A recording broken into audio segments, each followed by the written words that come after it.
সৌরজগতের সবথেকে সুন্দর চাঁদ আমাদের পৃথিবীর। এটা মানতে আমাদের কোনো রকম সমস্যা নেই। তবে সৌরজগতের কিন্তু এই একটি চাঁদ আছে তা কিন্তু না। সৌরজগতের যেমন গ্রহ আছে তেমনি অধিকাংশ গ্রহের এক বা একাধিক চাঁদ রয়েছে, যেগুলোর কিছু কিছু জীবনের জন্য অপরিহার্য কিছু উপাদান ধরে রেখেছে।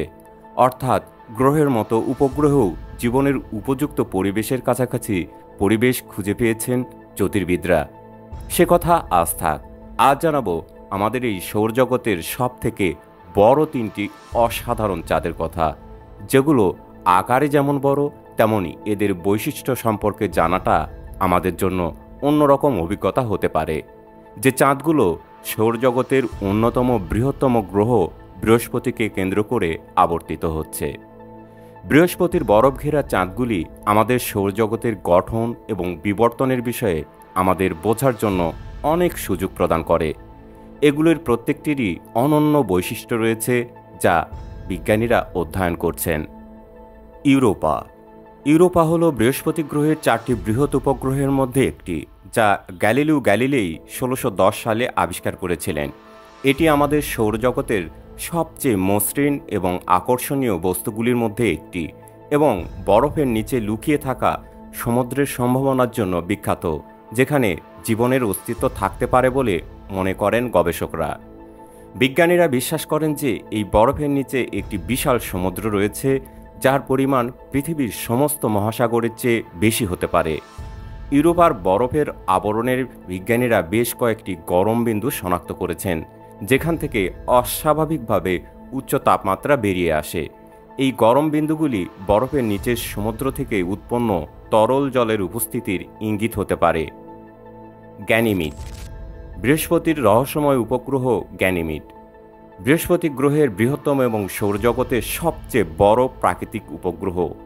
এটি এত বড় যে এটি বুধ গ্রহের চেয়েও বড়, এমনকি এর নিজস্ব চৌম্বকক্ষেত্র রয়েছে। গ্যানিমিড দীর্ঘদিন ধরে বিজ্ঞানীদের আগ্রহের কেন্দ্রবিন্দুতে রয়েছে, কারণ এটি জীবনের সম্ভাবনা সহ বেশ কয়েকটি রহস্য ধারণ করে। গ্যানিমিডের পৃষ্ঠ বরফ এবং শিলা দ্বারা গঠিত।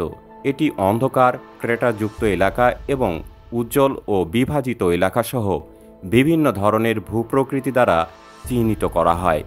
বিজ্ঞানীরা বিশ্বাস করেন যে এই ভূপ্রকৃতিগুলো ভূতাত্ত্বিক প্রক্রিয়া এবং বরফের নিচের সমুদ্রের সাথে জড়াজড়ি ক্রিয়ার ফলে তৈরি হয়েছে। বিজ্ঞানীরা বিশ্বাস করেন যে গ্যানিমিডের বরফের আবরণের নিচেও একটি বিশাল সমুদ্র রয়েছে। এই সমুদ্রটি পৃথিবীর সমস্ত মহাসাগরের চেয়ে বেশি জল ধারণ করতে পারে এবং এটি জীবনের অস্তিত্বের জন্য একটি অনুকূল পরিবেশ প্রদান করতে পারে বলে মনে করেন। গ্যানিমিড বেশ কয়েকটি মহাকাশ অভিযানের লক্ষ্যবস্তু হয়েছে। গ্যালিলিও মহাকাশযান 1990-এর দশকে গ্যানিমিডের কাছাকাছি উড়ে গিয়েছিল এবং এর বরফের আবরণ, চৌম্বকক্ষেত্র এবং সম্ভাব্য সমুদ্র সম্পর্কে মূল্যবান তথ্য প্রদান করেছিল। জুনো মহাকাশযান বর্তমানে বৃহস্পতির পরিভ্রমণ করছে এবং ইউরোপার উপর উড়ে যাওয়ার সময় এটি গ্যানিমিড সম্পর্কে আরও তথ্য সংগ্রহ করবে। ক্যালিস্টো, বৃহস্পতির 4টি বৃহৎ উপগ্রহের মধ্যে বাইরের দিকে অবস্থিত, যা 1610 সালে গ্যালিলিও গ্যালিলেই আবিষ্কার করেছিলেন।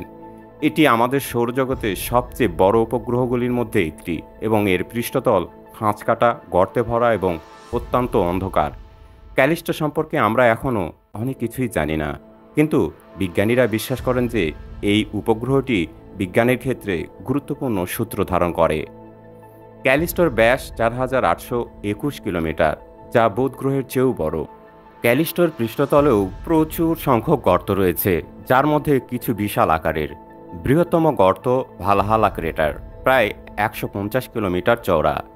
ক্যালিস্টো সৌরজগতের সবচেয়ে অন্ধকার উপগ্রহের মধ্যে একটি। এর পৃষ্ঠতল তাপমাত্রা 14% সূর্যের আলো প্রতিফলিত করে, যা সম্ভবত অন্ধকার শিলা এবং বরফের মিশ্রণ দ্বারা গঠিত হওয়ার কারণেই হয়। ক্যালিস্টোর অভ্যন্তরীণ অংশ বেশ গরম, যার কারণ এখনও সম্পূর্ণরূপে বোঝা যায়নি। কিছু বিজ্ঞানী বিশ্বাস করেন যে এটি তেজস্ক্রিয় ক্ষয়ের কারণে ঘটতে পারে। অন্যরা মনে করেন এটি চৌম্বকীয় প্রক্রিয়া দ্বারা উৎপন্ন হতে পারে। ক্যালিস্টোর বরফের আবরণের নিচে একটি ভূগর্ভস্থ মহাসাগর থাকার সম্ভাবনা রয়েছে। এই মহাসাগর যদি বিদ্যমান থাকে, তবে এটিও জীবনের অস্তিত্বের জন্য অনুকূল পরিবেশ প্রদান করতে পারে বলে অনেকেই মনে করেন। 2024 সালে নাসা ইউরোপা ক্লিপার নামে একটি নতুন মহাকাশযান উৎক্ষেপণ করবে, যা বৃহস্পতির এই গুরুত্বপূর্ণ 4টি বড় উপগ্রহ ঘনিষ্ঠভাবে অধ্যয়ন করবে, যেখান থেকে আমরা ভবিষ্যতে আরও তথ্য বিস্তারিতভাবে পাব, যা থেকে এমনও হতে পারে আমাদের সৌরজগতের অনেক রহস্যের সমাধান আসতে পারে। পাশাপাশি জীবনের জন্য উপযুক্ত কিনা সেটাও নিশ্চিত করতে পারে এই নতুন প্রজন্মের মহাকাশযান। এরকম তথ্যমূলক আরও ভিডিও দেখতে চাইলে আমার চ্যানেলটি ভিজিট করতে পারেন। ভালো লাগলে সাবস্ক্রাইব করে অনুপ্রাণিত করতে পারেন।